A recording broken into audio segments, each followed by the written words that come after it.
Aspiring aimers welcome to major chemistry. આજે આપણે એમોક્સિસિલિનનું બંધારણ દોરી તેના વિવિધ લક્ષણો તથા ગુણધર્મો સમજીશું. અહીંયા આપણે એમોક્સિસિલિનનું અણુસૂત્ર જોઈ લઈએ. તેનું અણુસૂત્ર છે C16H19N3O5S.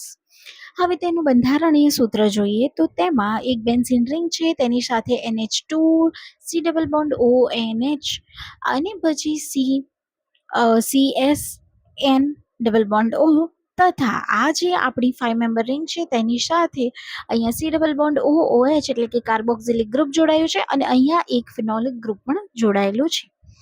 હવે આને આપણે વ્યાખ્યા સ્વરૂપમાં જોઈએ તો બેક્ટેરિયલ ચેપની સારવાર માટે વાપરવામાં આવતી પેનિસિલિન વર્ગની એન્ટીબાયોટિક ઔષધ છે. તો આનું ગ્રુપ શું થઈ ગયું? એન્ટીબાયોટિક. શું કામ માટે વપરાય છે? તો બેક્ટેરિયલ ચેપની સારવાર માટે આપણે તેને વાપરીએ છીએ અને આ એક પેનિસિલિન વર્ગની એન્ટીબાયોટિક છે.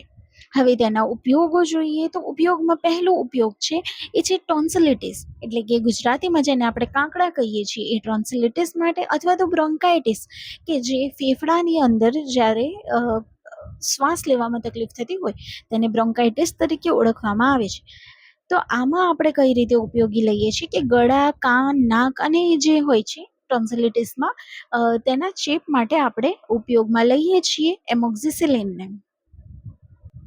તે સિવાય તેને આપણે ન્યુમોનિયામાં જે શ્વસન તંત્રમાં આપણે ચેપ થાય છે તે સમયે પણ ઉપયોગમાં લઈએ છીએ અને આપણે યુરિનરી ટ્રેક્ટ જે છે એટલે કે પેશાબની નળીઓનો વિસ્તાર અને ત્વચાના ચેપ માટે પણ એમોક્સિલિનને ઉપયોગમાં લેવામાં આવે છે.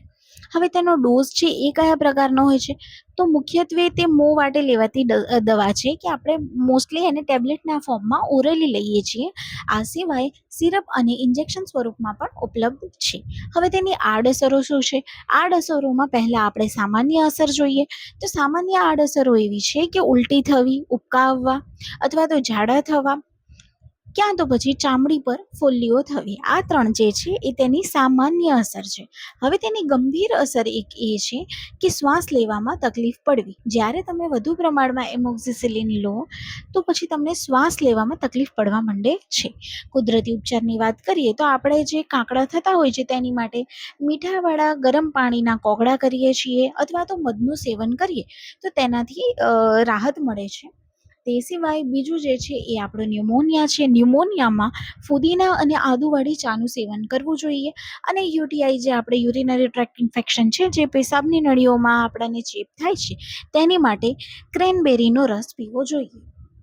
તો આ હતી આપણી એમોક્સિસિલિન માટેની જે લક્ષણો છે, તેના માટેના ઉપચાર, તેનો ડોઝ કઈ રીતે લેવાનો છે તેની બધી માહિતી. હોપ સો કે તમને આ સમજ પડી ગઈ હશે. નેક્સ્ટ વિડીયોની અંદર આપણે અન્ય ડ્રગની માહિતી જોઈશું. Thank you.